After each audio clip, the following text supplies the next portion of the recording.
মোৰ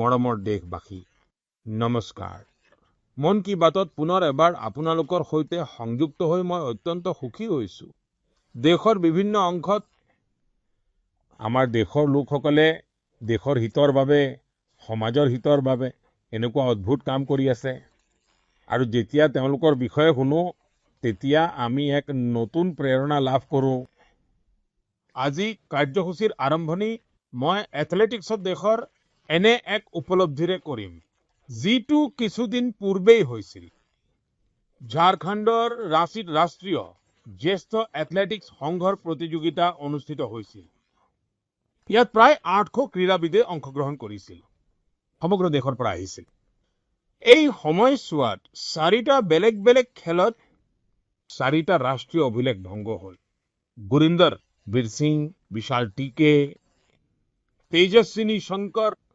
দেৱ মীনা আৰু কুলদীপ কুমাৰ এই সতীৰ্থসকলে বিভিন্ন শ্ৰেণীত নতুন অভিলেখ গঢ়িলে মই প্ৰথমে এই আটাইকে বহুত বহুত অভিনন্দন জনাইছো বন্ধুসকল এটা খেল যাৰ বিষয়ে সমগ্ৰ দেশতে খুব চৰ্চা হৈছে সেয়া হ'ল 100 মিটাৰ দৌৰ মাত্ৰ 2 দিনৰ ভিতৰতে পুৰুষৰ 100 মিটাৰ দৌৰত ৰাষ্ট্ৰীয় অভিলেখ 3বাৰ ভংগ হ'ল যি দুজন ক্ৰীড়াবিদে এই কামাল দেখুৱালে তেওঁলোক হ'ল গুৰিন্দৰ বীৰ সিং আৰু অনিমেশ কুজুৰ মই ভাবিলো এইবাৰ মন কি বাতত এই দুজন খেলুৱৈৰ সৈতে কথা পাতো অনিমেশ জি নমস্কাৰ গুৰিন্দৰ বীৰ আপোনাকো নমস্কাৰ নমস্কাৰ সত শ্ৰী অকাল নমস্কাৰ ছাৰ নমস্কাৰ ছাৰ বাৰু ভাই আপোনালোকেতো বহুত ডাঙৰ কৃতিত্ব অৰ্জন কৰিছে আপোনালোকৰ জুটিও বৰ কামাল কৰিছে সংগীতত সেই যুগলবন্দী দেখিছিলো কিন্তু প্ৰত্যাহ্বানতো যুগলবন্দী হয় যে এবাৰ এটা প্ৰত্যাহ্বান দিয়ে তাৰ পিছত আনজনে সেই প্ৰত্যাহ্বান গ্ৰহণ কৰে তাৰ পিছত তৃতীয়বাৰ কৰে আপোনালোকৰ বিষয়টো বৰ আমোদজনক হৈছে মই বিচাৰো যে মন কি বাতৰ শ্ৰোতাসকলে জানিব পাৰক তেওঁলোকে আপোনালোকৰ বিষয়ে তথ্য পাওক আপোনালোকে যি পৰাক্ৰম দেখুৱাইছে তাৰ বিষয়ে জানিব পাৰক নমস্কাৰ ছাৰ মোৰ নাম অনিমেশ কুজুৰ মই 200 মিটাৰ আৰু 4x100 মিটাৰৰ ৰাষ্ট্ৰীয় অভিলেখধাৰী আৰু মই ছত্তীশগড়ৰ বাসিন্দা ছাৰ আৰু এতিয়া মই উৰিষ্যাৰ হৈ খেলো মই যোৱা বছৰ এছিয়ান পদক আৰু ৱৰ্ল্ড ইউনিভাৰ্চিটি গেমছ পদক লৈ আহিছিলো আৰু মই এথলেটিক্স মই 2021 চনৰ পৰা আৰম্ভ কৰিলো যেতিয়া মই স্কুলৰ পৰা উত্তীৰ্ণ হৈছিলো মই সৈনিক স্কুল অম্বিকাপুৰৰ পৰা উত্তীৰ্ণ হৈছো আৰু মই আগতে ফুটবল খেলিছিলো কোভিডৰ সময়ত মোৰ মা দেউতাই মোক অলপমান এৰি দিছিল যে তই যা গৈ বাহিৰত দৌৰিয়া বা খেলিয়া যেতিয়া কোভিড শেষ হ'বলৈ ধৰিলে তেতিয়া মোৰ ফুটবল খেলা বন্ধুকেইজনে তেওঁলোকে মোক ক'লে যে ৰাজ্যিক প্ৰতিযোগিতা হ'বলৈ গৈ আছে তই গৈ পাৰ্টিচিপেট কৰগৈ মই পাৰ্টিচিপেট কৰিলো আৰু মই গমেই পোৱা নাছিলো যে তাৰ পৰাই নেশ্যনেলৰ বাবে বাছনি হ'ব আৰু মই তাৰ পৰা ৰাষ্ট্ৰীয় পৰ্যায়লৈ নিৰ্বাচিত হ'লো আৰু আজি মই আন্তঃৰাষ্ট্ৰীয়ভাৱে ভাৰতক প্ৰতিনিধিত্ব কৰি আছো আৰু গুৰিন্দৰ বীৰজীৰ কথা কি নমস্কাৰ ছাৰ মোৰ নাম গুৰিন্দৰ বীৰ আৰু মই ভাৰতীয় নৌসেনাত পেটি অফিচাৰ আৰু মই ভাৰতৰ আটাইতকৈ দ্ৰুততম দৌৰবিদ মই এতিয়া 100 মিটাৰত 10.9ৰ ৰাষ্ট্ৰীয় অভিলেখ গঢ়িছো আৰু মই প্ৰথম ভাৰতীয় যি 10.1ৰ বাধা অতিক্ৰম কৰি দৌৰিছো আৰু মই চেষ্টা কৰি আছো যে মই খেলপথাৰত আৰু পোছাকত দুয়োটাতে নিজৰ দেশৰ সেৱা কৰিম মোৰ দেউতা আৰু মোৰ ককা দুইজনেই স্পৰ্টছ কৰিছিল আমাৰ ভাৰতৰ এটা সংস্কৃতি আছে যেতিয়াই কোনো উৎসৱ হয় যেনে দেৱালী বা নতুন বছৰ আমি নিজৰ ঘৰবোৰ চাফ চিকুণ কৰো মই মোৰ দেউতাৰ ট্ৰফি আৰু পদকবোৰ চাফা কৰিছিলো আৰু সেইটো মোৰ বৰ ভাল লাগিছিল মই বৰ সুখী হৈছিলো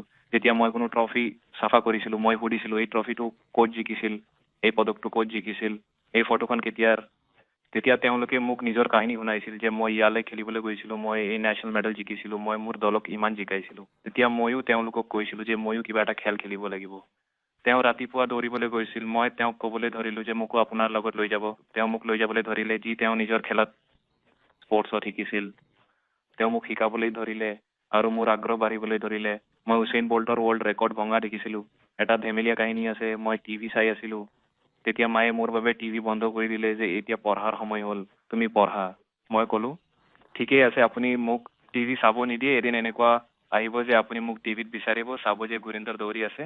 এতিয়া মোৰ ভাল লাগে যেতিয়া মোৰ মায়ে মোক টিভিত দৌৰি থকা দেখে। ৱাহ ৱাহ ৱাহ, বৰ ডাঙৰ কথা দেখোন আপোনাৰ। হয়, আমি এটা মিডল ক্লাছ ফেমিলিৰ ছাৰ। মোৰ দেউতাইও ভলীবল খেলিছিল। ঘৰৰ সমস্যাৰ বাবে তেওঁ নিজৰ খেল ধেমালি এৰি দিলে। তেওঁৰ যি সপোন পূৰণ নোহোৱাকৈ ৰ'ল, তেওঁ মোৰ মাজত সেই সপোনটো দেখিলে যে মোৰ ল'ৰাই সেই সপোন পূৰা কৰিব। মই তেওঁৰ লগত কথা পাতিছিলোঁ, শুনিছিলোঁ যে মিল্খা সিঙে ইমান কষ্ট কৰিছিল। মই তেওঁক কৈছিলোঁ ময়ো এদিন আপোনাৰ সপোন পূৰা কৰিম। তেতিয়া তেওঁ কয় সপোন এনেকৈ পূৰা নহয়, তাৰ বাবে বহুত পৰিশ্ৰম কৰিব লাগে, কষ্ট কৰিব লাগে। মিল্খা সিংজীয়ে তেজ বমি কৰিছিল, ৰোডত দৌৰিছিল, গোটেই দিনটো ট্ৰেইনিং কৰিছিল। সেই কথাবোৰে মোক ইনস্পায়াৰ কৰিছিল। মোৰ দেউতাই মোক ইনস্পায়াৰ কৰিছিল যাতে মই নিজৰ দেশৰ বাবে দৌৰো, দেশৰ বাবে মেডেল আনো, জিকো। আৰু এইটো আছিল যে যেতিয়া মই 100 মিটাৰ খেলটো বাছি লৈছিলোঁ, সকলোৱে মোক কৈছিল যে 100 মিটাৰ নকৰিবি, 100 মিটাৰ ভাৰতীয়ৰ খেল নহয়, ভাৰতীয়ৰ বডি 100 মিটাৰৰ বাবে বনোৱা হোৱা নাই। তেতিয়া মই আৰু মোৰ দেউতাই সদায় কৈছিল, গুৰিন্দৰ আমি এইটো বাছি লৈছোঁ, আমি ইয়াৰ পৰা পিছুৱাই নাহোঁ। যিসকলে আমাক কয় যে আমি কৰিব নোৱাৰোঁ, আমি তেওঁলোকক কৰি দেখুৱাম আৰু তই কৰি দেখুৱাবি। মোৰ তোৰ ওপৰত বিশ্বাস আছে। চাওঁ, সেই বিশ্বাস যেতিয়া মোৰ দেউতাই মোৰ ওপৰত কৰিলে, সেই বিশ্বাসক নিজৰ সাহস বনাই আগবাঢ়িলোঁ। আৰু আজি প্ৰতিজন ভাৰতীয়ই কয় যে ভাৰতীয়ই দ্ৰুতগতিত দৌৰিব পাৰে। চাওক, আপোনালোক দুয়োজনে বহুত ডাঙৰ কাম কৰিলে আৰু মাত্ৰ 2 দিনৰ ভিতৰত আপোনালোক দুয়োজনে 3বাৰ ৰাষ্ট্ৰীয় অভিলেখ ভাঙিছে 100 মিটাৰ দৌৰত।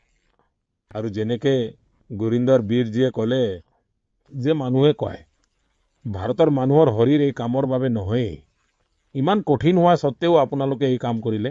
গতিকে মই দুয়োজনৰ পৰা জানিব খোজোঁ আৰু মন কি বাতৰ শ্ৰোতাসকলেও শুনিব বিচাৰিব যে কোনটো উদ্যম আছিল, কি জিদ আছিল, কি ভাবিছিল আৰু কেনেকৈ কৰি আছিল। এইটো কিমান কঠিন হয়। হয় ছাৰ, মই গুৰিন্দৰ মই যেতিয়া আৰম্ভ কৰিছিলোঁ ছাৰ, বহুত সংগ্ৰাম আছিল। বহুতবাৰ সন্দেহ আহিছিল যে মই শুদ্ধ কাম কৰিছোঁ নে, মই শুদ্ধটো বাছি লৈছোঁ নে। কাৰণ প্ৰতিবাৰেই আপুনি নিজিকে, কেতিয়াবা আপুনি শিকে। যেতিয়া মই হাৰিছিলোঁ, যেতিয়া মোৰ প্ৰদৰ্শন ভাল নহৈছিল, কোনো আঘাত পাইছিলোঁ, তেতিয়া মোৰ ঘৰৰ মানুহে মোক সমৰ্থন কৰিছিল যে একো নহয়, এটা দিন বেয়া গ'লে, এটা বছৰ বেয়া গ'লে জীৱনটো বেয়া হৈ নাযায়, সপোন দেখা এৰিব নালাগে। মোৰ কোচেও মোক তাকেই শিকাইছিল, যদি তই নকৰ তেন্তে আন কোনেও কৰিব নোৱাৰিব। তেনেকৈ যেতিয়া আমাৰ সমাজ, আমাৰ ওচৰ পাজৰৰ মানুহে আমাক উৎসাহিত কৰে, তেতিয়া আমাৰ সেই প্ৰেৰণা কেতিয়াও শেষ নহয়। অনিমেশজী, ছাৰ, মোকতো সকলোৱে কৈছিল যে যেতিয়া মই 2021 চনত এথলেটিক্স আৰম্ভ কৰিছিলোঁ, তেতিয়া মোক কৈছিল যে চাচোন এইখন নতুন ক্ষেত্ৰ, তই পাৰিবি নে নোৱাৰ। তেতিয়া মই কৈছিলোঁ যে এতিয়া মই এই ক্ষেত্ৰত সোমাইছোঁ, যেতিয়া কৰিমেই। মোৰ দেউতাইও মোক সদায় কৈছিল, তেওঁ কৈছিল যে তই এই ক্ষেত্ৰত সোমাইছ যেতিয়া কেতিয়াও পিছলৈ ঘূৰি নাচাবি, কাৰণ ভাবিতো সকলোৱে লয় যে এইটো কৰিব লাগে, সেইটো কৰিব লাগে, কিন্তু কৰি দেখুওৱা মানুহ খুব কম। তই যেতিয়া এই ক্ষেত্ৰত সোমাইছ, ইয়াত লাগি থাক, ইয়াত আগবাঢ়ি যা, আৰু চাচোন সকলো সুবিধা, সকলো বস্তু আমি পৰিয়ালৰ পৰা সমৰ্থন কৰিম, সমৰ্থন, আৰ্থিক সহায় সকলো আমি কৰিম।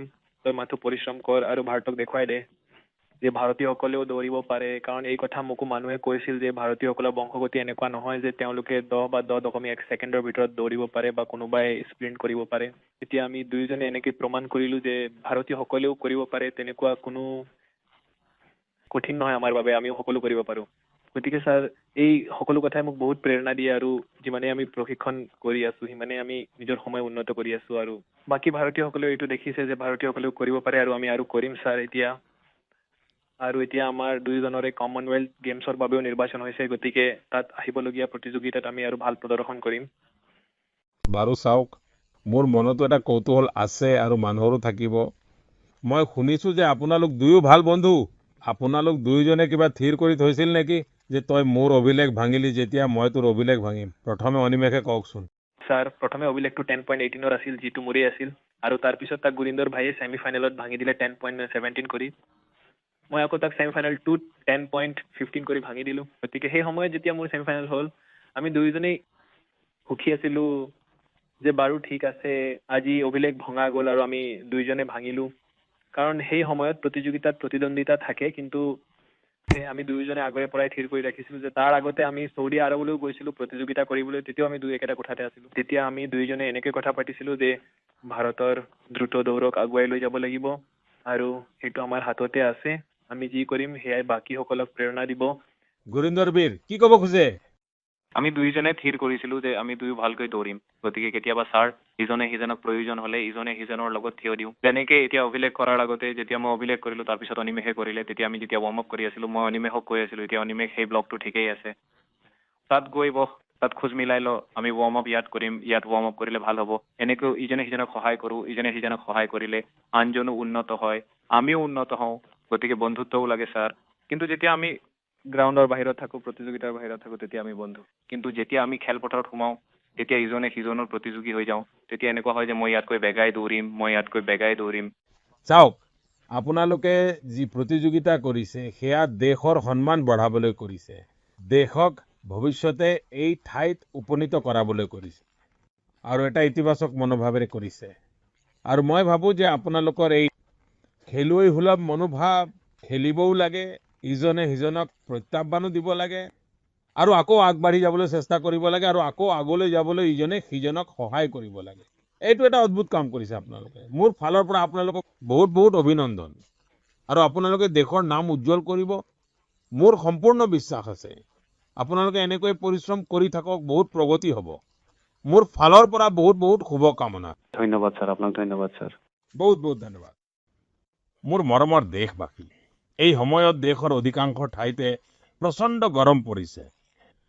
চোকা ৰ'দ, গৰম বতাহ, এনে বতৰত নিজৰ যত্ন লোৱাটো অতি জৰুৰী। পানী খাই থাকক। ৰ'দত যদি ওলাবই লাগে তেন্তে অলপ সাৱধানে ওলাব। এই ক্ষেত্ৰত চৰকাৰৰ বিভিন্ন বিভাগসমূহে যি নিৰ্দেশনা জাৰি কৰিছে সেইবোৰো নাপাহৰিব বন্ধুসকল। আমাৰ ইয়াত গৰমৰ সৈতে যুঁজিবলৈ উপায় বহু সময়ত ৰান্ধনী ঘৰতো পোৱা যায়।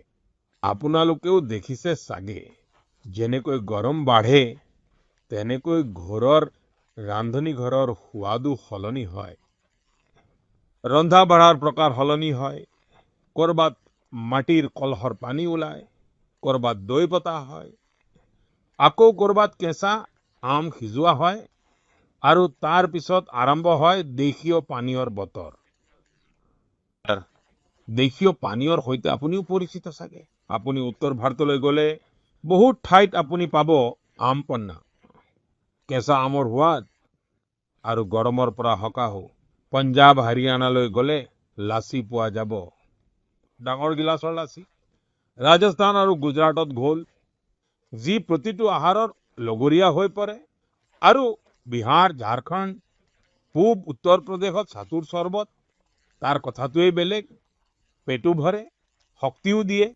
কোংকণ আৰু গোৱাত কোকম চৰবত, সোল কঢ়ি, দক্ষিণ ভাৰতত পানকম, নিৰ্মোৰ, চম্ভাৰম আৰু উৰিষ্যাত বেলপনা। সেইবোৰ কেৱল পানীয়ই নহয়, ভাৰতৰ ভিন্ন ভিন্ন অঞ্চলৰ পৰম্পৰাৰ অংগ। আৰু ইয়াত এক ভাৰত শ্ৰেষ্ঠ ভাৰতৰ ভাৱনাৰো আভাস পোৱা যায়। আৰু এটা কথা মনত ৰাখিব, ইয়াৰ বেছিভাগ বস্তুৱেই আমাৰ নিজৰ ৰান্ধনী ঘৰৰ পৰা ওলাইছে, আমাৰ খেতি পথাৰৰ পৰা ওলাইছে।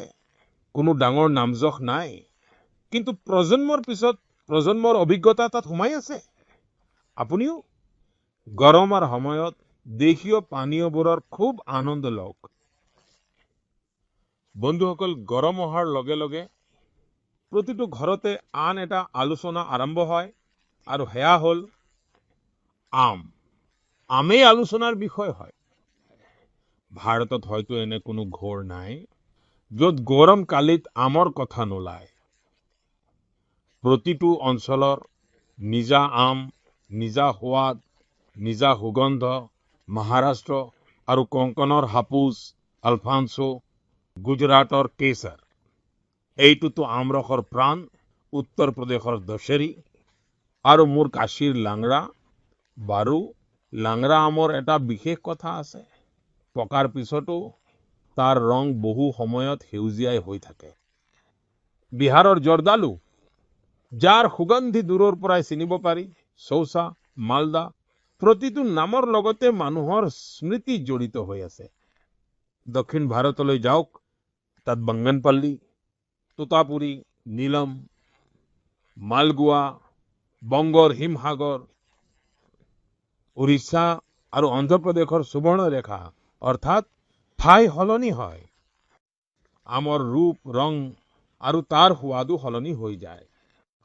আৰু বন্ধুসকল, আমৰ এই যাত্ৰা এতিয়া গাঁৱৰ পৰা বিশ্বৰ বজাৰলৈকে গৈ পাইছে। আজি মন কি বাতৰ জৰিয়তে মই আমৰ খেতিৰ লগত জড়িত মোৰ কৃষক ভাই ভনীসকলক একেবাৰে মনৰ পৰা প্ৰশংসা কৰিব খুজিছো। আপোনালোক দেশৰ কৃষি অৰ্থনীতিৰ বাবে সাধাৰণ খেতিয়ক নহয়, বৰ বিশেষ। এনেদৰেই আগবাঢ়ি থাকক বন্ধুসকল। গৰমৰ এই দিনবোৰত এনেও বিদ্যালয় বন্ধ থাকে, কিন্তু মই এনে এটা শ্ৰেণীৰ কথা কম য'ত আপোনাৰ নাম ভৰ্তি কৰিবলৈ মন যাব। বন্ধুসকল, এটা পৰিস্থিতি কল্পনা কৰকচোন। এনে এখন বিদ্যালয় যলৈ শিশু আহে, যুৱক যুৱতীও আহে আৰু বয়োজ্যেষ্ঠসকলেও, য'ত কোনো মাচুল নাই, কোনো ডাঙৰ অট্টালিকা নাই, কোনো শ্ৰেণীকোঠাও নাই, আৰু আটাইতকৈ আমোদজনক কথাটো হ'ল তাত শ্ৰেণী হয় নদীত। বন্ধুসকল, এয়া কোনো কাহিনী নহয়, এয়া এক সত্য প্ৰচেষ্টা। কেৰালাৰ আলুৱাত সাজি ভালাচেৰিল জীয়ে এনেকুৱা এটা সাঁতোৰৰ সংঘ চলাই আছে। এতিয়ালৈকে 15,000তকৈও অধিক লোকে ইয়াত সাঁতুৰিবলৈ শিকিছে। সাজিজীয়ে দিব্যাংগ শিশুসকলকো সাঁতোৰ শিকাইছে। এই প্ৰচেষ্টাৰ আঁৰত এটা বেদনাও লুকাই আছে। কেইবছৰমান আগতে এখন নাও দুৰ্ঘটনাত বহু ছাত্ৰ ছাত্ৰীৰ মৃত্যু হৈছিল। সেই ঘটনাই সাজিজীক ভিতৰি ভিতৰি জোকাৰি গৈছিল। তেওঁ ভাবিছিল, যদি ল'ৰা ছোৱালীবোৰে সাঁতুৰিব জানিলেহেঁতেন তেন্তে হয়তো বহুতো জীৱন বাচি গ'লহেঁতেন। হ'ব, ইয়াৰ পৰাই তেওঁৰ এই অভিযান আৰম্ভ হ'ল। বন্ধুসকল, সাজি ভালাচেৰিল জীৰ জীৱনে আমাক এটা বৰ ডাঙৰ শিক্ষা দিয়ে। সেৱা কৰিবলৈ বৰ ডাঙৰ সা সুবিধাৰ প্ৰয়োজন নহয়, প্ৰয়োজন হয় এটা ভাল উদ্দেশ্যৰ আৰু অবিৰতভাৱে কৰা প্ৰচেষ্টাৰ। ইয়াৰ বলতে হাজাৰ হাজাৰ লোকৰ জীৱনত পৰিৱৰ্তন আনিব পৰা যায়। মোৰ মৰমৰ দেশবাসী, যোৱা কেইদিনমানত মই ইউৰোপৰ নেদাৰলেণ্ডছলৈ যোৱাৰ সুযোগ পালো। তাত মই কেইবাখনো বৈঠকত অংশগ্ৰহণ কৰিলো। সেই সময়ছোৱাত এনে এটা মুহূৰ্ত আহিল যিটোৱে প্ৰতিজন ভাৰতীয়কে গৌৰৱেৰে ভৰাই তুলিলে। নেদাৰলেণ্ডছত আয়োজিত এখন বিশেষ অনুষ্ঠানত চোল যুগৰ প্ৰাচীন তাম্ৰ ফলিসমূহ ভাৰতক ঘূৰাই দিয়া হ'ল। সেই কাৰ্যসূচীত নেদাৰলেণ্ডছৰ প্ৰধানমন্ত্ৰী উপস্থিত আছিল। এই তাম্ৰ ফলিসমূহক লৈ মই দেশ বিদেশৰ পৰা একেৰাহে বাৰ্তা পাই আছো। মানুহে আনন্দ প্ৰকাশ কৰিছে, গৌৰৱ ব্যক্ত কৰিছে। বিশ্বজুৰি থকা তামিল সম্প্ৰদায়ৰ মাজতো এই বিষয়টোক লৈ বিশেষ উৎসাহ দেখা গৈছে। বন্ধুসকল, এই তাম্ৰ ফলিসমূহক লৈ মানুহৰ মাজত যথেষ্ট কৌতূহল আছে। সেয়েহে আজি মই ইয়াৰ সৈতে জড়িত কিছু কথা আপোনালোকৰ লগত ভগাব খুজিছো। ইয়াৰ ভিতৰত 21খন ডাঙৰ আৰু 3খন সৰু তাম্ৰ ফলি আছে। এইবোৰ মূলতঃ ৰজা ৰাজেন্দ্ৰ চোল প্ৰথমৰ দ্বাৰা তেওঁৰ পিতৃ ৰজা ৰাজা চোলৰ এটা প্ৰতিজ্ঞা পূৰণ কৰাৰ সৈতে জড়িত।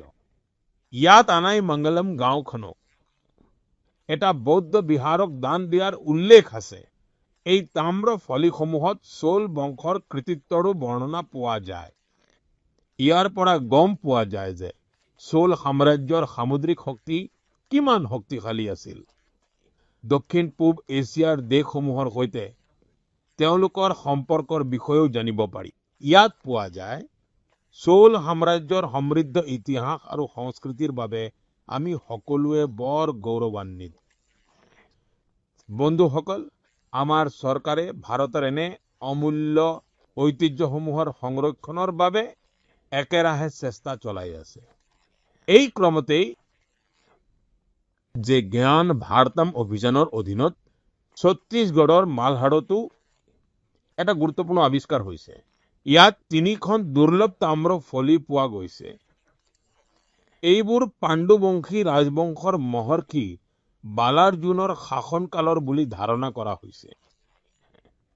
বিশেষজ্ঞসকলে কয় যে এই লিপিসমূহ ষষ্ঠ সপ্তম শতিকাৰ অৰ্থাৎ 1400-1500 বছৰ পুৰণি এই তাম্ৰফলিসমূহ প্ৰাচীন ব্ৰাহ্মী লিপি আৰু পালি ভাষাত লিখা হৈছে। ইয়াৰ পৰা সেই সময়ৰ শাসন ব্যৱস্থাৰ বিষয়ে, ধৰ্ম আৰু সংস্কৃতিৰ বিষয়ে গুৰুত্বপূৰ্ণ তথ্য পোৱা যায়। বন্ধুসকল, ভাৰতত খগোল বিজ্ঞান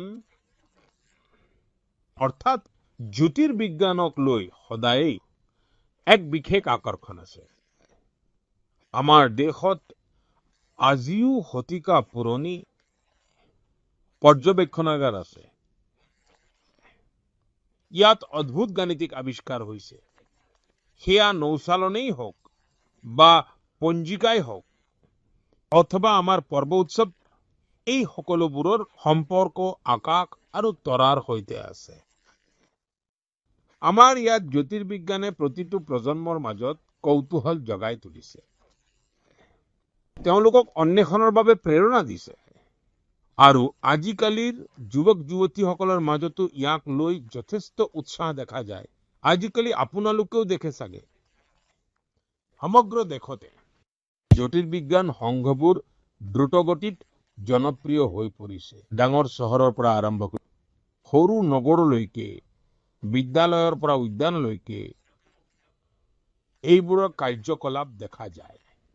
মই বেংগালুৰু জ্যোতিৰ্বিজ্ঞান সমাজৰ বিষয়ে জানিব পাৰিছো। ইয়াত পৰ্যবেক্ষণৰ সত্ৰ আয়োজন কৰা হয়। এই সংস্থাই গ্ৰামাঞ্চলত জ্যোতিৰ্বিজ্ঞানক জনপ্ৰিয় কৰাৰ বাবেও এক অভিযান আৰম্ভ কৰিছে। খগোল মণ্ডল নামৰ এটা দলে 30 ঘণ্টাৰ এটা বৰ অভিনৱ পাঠ্যক্ৰম আৰম্ভ কৰিছে। বন্ধুসকল, ৰাতি তৰা চোৱাটোৱেই এক অদ্ভুত অভিজ্ঞতা। এষ্ট্ৰো কেৰালা নামৰ এটা সংস্থাই ৰাতিৰ পৰ্যবেক্ষণ শিবিৰ আৰু কৰ্মশালা আয়োজন কৰে। ইয়াত যুৱ বন্ধুসকলে দূৰবীণ বনোৱা আৰু তৰাৰ মানচিত্ৰ ব্যৱহাৰ কৰিবলৈ শিকে। ৰাজকোটৰ বিগ বেং জ্যোতিৰ্বিজ্ঞান সংঘই গিৰৰ অৰণ্যৰ পৰা আৰম্ভ কৰি কচ্ছ ৰণলৈকে জ্যোতিৰ্বিদ্যা পৰিসংস্থাই বহুতো জ্যোতিৰ্বিজ্ঞানৰ অনুষ্ঠান আয়োজন কৰিছে। এইটো জ্যোতিৰ্বিজ্ঞানৰ আটাইতকৈ পুৰণি অনুষ্ঠানসমূহৰ ভিতৰত এটা। ইয়াত নিৰীক্ষণৰ সুবিধাৰ লগতে কিতাপ, পুথিভঁৰাল আৰু দূৰবীণ পুথিভঁৰালৰো সুবিধা আছে। মই আইছেকৰ কথাও উল্লেখ কৰিব খোজো। এইটো এটা ছাত্ৰৰ নেতৃত্বত চলা দেশজোৰা নেটৱৰ্ক যিয়ে জ্যোতিৰ্বিজ্ঞান আৰু জ্যোতি পদাৰ্থ বিজ্ঞান সকলোকে একত্ৰিত কৰে। বন্ধুসকল, নিজৰ ৰুচিৰ বাবে সময় উলিওৱা আৰু একেৰাহে কিবা নতুন শিকি থকাটো বৰ জৰুৰী। মই যুৱক যুৱতীসকলক অনুৰোধ কৰিম যে তেওঁলোকে কোনোবা জ্যোতিৰ্বিজ্ঞান সংঘৰ লগত নিশ্চয় জড়িত হওক আৰু এই বন্ধত কোনোবা তাৰকা গৃহ চাবলৈ নিশ্চয় যাওক। বন্ধুসকল, মন কি বাত অনুষ্ঠানটো যিসকল লোকে দূৰদৰ্শনত চাই আছে, মই তেওঁলোকক কম, এটা ভিডিঅ' নিশ্চয় চাব। এই ভিডিঅ'টো যোৱা কেইদিনমানত বৰ চৰ্চাত আছিল। ইয়াত কিছুমান লোকে বৰ ধৈৰ্যৰে, বৰ সাৱধানেৰে এটা গংগাৰ ডলফিনক বচাবলৈ চেষ্টা কৰি আছে। আপোনালোকে এই কথা জানি আচৰিত হ'ব, এই সমগ্ৰ প্ৰচেষ্টাত প্ৰায় 13 ঘণ্টা সময় লাগিল আৰু অৱশেষত সেই ডলফিনটো বাচিল। বন্ধুসকল, ইয়াত এটা বহুত ডাঙৰ ভূমিকা আছে ভাৰতৰ প্ৰথম গংগা ডলফিন উদ্ধাৰকাৰী এম্বুলেন্সৰ। এই ঘটনাটো উত্তৰ প্ৰদেশৰ। তাত এটা গংগাৰ শিশু নলাত লাগি ধৰিছিল। এনে সময়ত নমামি গংগে অভিযানৰ অধীনত নিৰ্মিত এই এম্বুলেন্সখন তাৰ বাবে আশাৰ ৰেঙনি হৈ আহিল। তাৰ পিছত বৰ সাৱধানেৰে তাক বাহিৰলৈ উলিওৱা হ'ল। তাৰ স্বাস্থ্য পৰীক্ষা কৰা হ'ল, তাৰ চিকিৎসা কৰা হ'ল আৰু তাৰ পিছত তাক নিৰাপদে ৰাপ্তি নদীত এৰি দিয়া হ'ল। এক প্ৰকাৰে ক'বলৈ গ'লে এটা জীৱন পুনৰ নিজৰ ঘৰলৈ উভতি গ'ল। বন্ধুসকল, এই শিশু উদ্ধাৰকাৰী ৰুগ্ন বাহনখন বৰ বিশেষ। ইয়াক এখন চলন্ত চিকিৎসালয়ৰ দৰে তৈয়াৰ কৰা হৈছে। ইয়াত ডলফিনক সুৰক্ষিত ৰখাৰ ব্যৱস্থা আছে, অক্সিজেনৰ সুবিধা আছে, বিশেষ ষ্ট্ৰেচাৰ আছে, উদ্ধাৰৰ সঁজুলি। মানে যদি কোনো ডলফিন আঘাতপ্ৰাপ্ত হয়, নলাত আবদ্ধ হয় বা নদীৰ পৰা বিচ্ছিন্ন হৈ পৰে, তেন্তে লগে লগে তাৰ সহায় কৰিব পৰা যায়। বন্ধুসকল, যেতিয়া আমি গংগাৰ ডলফিনক বচাওঁ, তেতিয়া আমি কেৱল এটা প্ৰজাতিকে নহয়, আমি গংগাৰ জৈৱ বৈচিত্ৰ্যক বচাওঁ, নদীৰ সমগ্ৰ জীৱনতন্ত্ৰক বচাওঁ আৰু আমাৰ ভৱিষ্যত প্ৰজন্মৰ বাবে প্ৰকৃতিৰ এক অমূল্য সম্পদো বচাই ৰাখোঁ। মোৰ মৰমৰ দেশবাসী, আপোনালোকৰ বহুতৰে নদী, পুখুৰী, কুঁৱাৰ পানীৰ সৈতে জড়িত অভ্যাস নিশ্চয় থাকিব। কাৰোবাৰ পুখুৰীত সাঁতোৰাৰ কথা মনত পৰিব, কাৰোবাৰ বন্ধুৰ লগত পুখুৰীৰ পাৰত খেলাৰ কথা, কাৰোবাৰ সেই মাটিৰ গোন্ধ মনত পৰিব। শৈশৱৰ এনে স্মৃতি গোটেই জীৱন মনত থাকি যায়। বন্ধুসকল, এনে স্মৃতি বচোৱাৰে এক প্ৰেৰণাদায়ক কাহিনী উত্তৰ প্ৰদেশৰ বস্তি জিলাৰ পৰা পোহৰলৈ আহিছে। বস্তিৰ আকাশ গুপ্তাই নিজৰ গাঁৱৰ মনোৰমা নদীখন দেখি বৰ দুখ পাইছিল। কাৰণ যিখন নদীত তেওঁ শৈশৱত সাপ আৰু জীৱ-জন্তু দেখিছিল, সময়ৰ লগে লগে সেই নদীত প্লাষ্টিক জমা হ'বলৈ ধৰিছিল, লেতেৰা বাঢ়ি গৈ আছিল। শ্ৰীমান আকাশে থিৰাং কৰিলে যে তেওঁ অভিযোগ নকৰে, এক নতুন আৰম্ভণি কৰিব। অভিযোগ নহয়, আৰম্ভণি, এয়াই মন্ত্ৰ হৈ পৰিল। তেওঁ নিজৰ বন্ধুবোৰক লগত ললে। কেৱল জাল আছিল, কোৰ আছিল, খৰাহী আছিল আৰু আটাইতকৈ ডাঙৰ শক্তি আছিল কিবা এটা সলনি কৰাৰ সংকল্প। এই যুৱকসকল নদীত নামিছিল, পানী মেটেকাও উলিয়াইছিল, প্লাষ্টিক আৰু জাবৰ-জোথৰ বাহিৰলৈ উলিয়াই আনিছিল। কেতিয়াবা এদিনতে 50ৰ পৰা 60 কিলোগ্ৰাম পৰ্যন্ত জাবৰ নদীৰ পৰা উলিওৱা হৈছিল। লাহে লাহে মনোৰমা নদীৰ সেই অংশটো আকৌ চাফা হৈ পৰিল। ওচৰ পাজৰৰ মানুহৰো এই কামটোৰ প্ৰতি মনোযোগ গ'ল। মানুহৰ মাজত স্বচ্ছতাক লৈ সজাগতা বাঢ়িল। বন্ধুসকল, এনেকুৱা এক প্ৰেৰণাদায়ক কাহিনী গোৱাৰ পৰাও পোহৰলৈ আহিছে। গোৱাৰ বালকৃষ্ণ আয়াৰ ডাঙৰীয়া এজন অৱসৰপ্ৰাপ্ত শিক্ষক, কিন্তু সমাজৰ বাবে কাম কৰাৰ তেওঁৰ উৎসাহ আজিও একেই আছে। তেওঁক মাড্ডি টোলা অঞ্চলত পানীৰ সমস্যাই বৰ আমনি কৰিছিল। তেওঁ সমাধানৰ বাবে কাম আৰম্ভ কৰিলে। বালকৃষ্ণ ডাঙৰীয়াই পানীৰ নলী বহুৱা কামত সহায় কৰিলে, এক গুৰুত্বপূৰ্ণ ভূমিকা পালন কৰিলে। ইয়াৰ ফলত বহু ঘৰলৈ পানী গৈ পালে। যিবোৰ পৰিয়ালে পানীৰ বাবে সদায় সংগ্ৰাম কৰিবলগীয়া হৈছিল, তেওঁলোকৰ বাবে এয়া এক ডাঙৰ সকাহ হৈ পৰিল। বন্ধুসকল, যোৱা মাহত মোৰ এটা বৰ ভাল অভিজ্ঞতা হ'ল। ইয়াৰ সম্বন্ধ মন কী বাতৰ লগতো জড়িত আছে। সেইবাবে আজি মই ইয়াৰ বিষয়ে আপোনালোকৰ লগত আলোচনা কৰিব খুজিছো। তামিলনাডুৰ নাগৰকৈলাত মোৰ এগৰাকী শিক্ষয়িত্ৰীৰ লগত সাক্ষাৎ হৈছিল। প্ৰায় 3 দশক আগতেও মই তেওঁক লগ পাইছিলো। মই গিৰিজা আম্মা ডাঙৰীয়াৰ কথা কৈছো। এই সাক্ষাতৰ সময়ত কেইজনমান যুৱ ছাত্ৰ-ছাত্ৰীও তেওঁৰ লগত আছিল। বন্ধুসকল, গিৰিজা আম্মা ডাঙৰীয়াই প্ৰায় 15খন বিদ্যালয় চলায়। ইয়াৰ ভিতৰত চেন্নাইৰ জয় গোপাল গৰোডিয়া হিন্দু বিদ্যালয়খন বৰ প্ৰধান ৰহি হে। তেওঁৰ দেশভক্তিৰ ভাৱনাই প্ৰতিজন ভাৰতবাসীক প্ৰেৰণা যোগাব। তেওঁ মন কী বাতৰ পৰা প্ৰেৰণা লৈ দেশৰ অনেক সৈনিকৰ বাবে বৰঙণি আগবঢ়োৱাৰ সংকল্প ললে।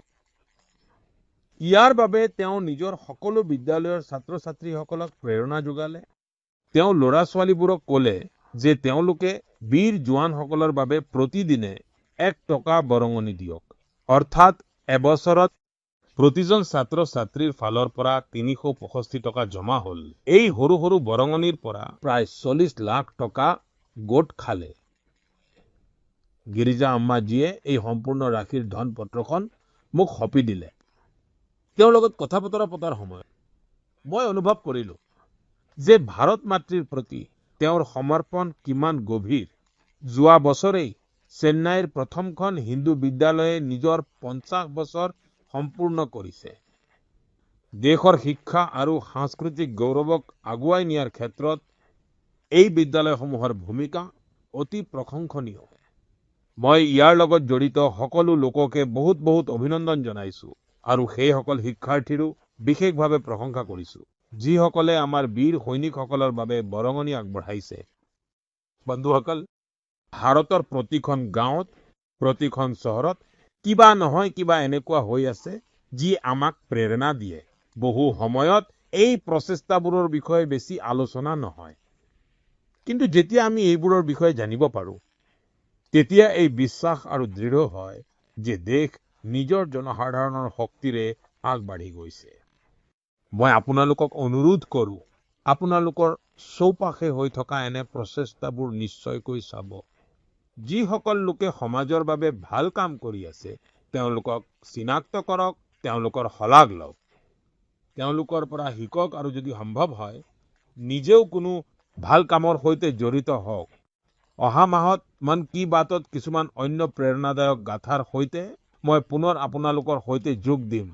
বহুত বহুত ধন্যবাদ। নমস্কাৰ।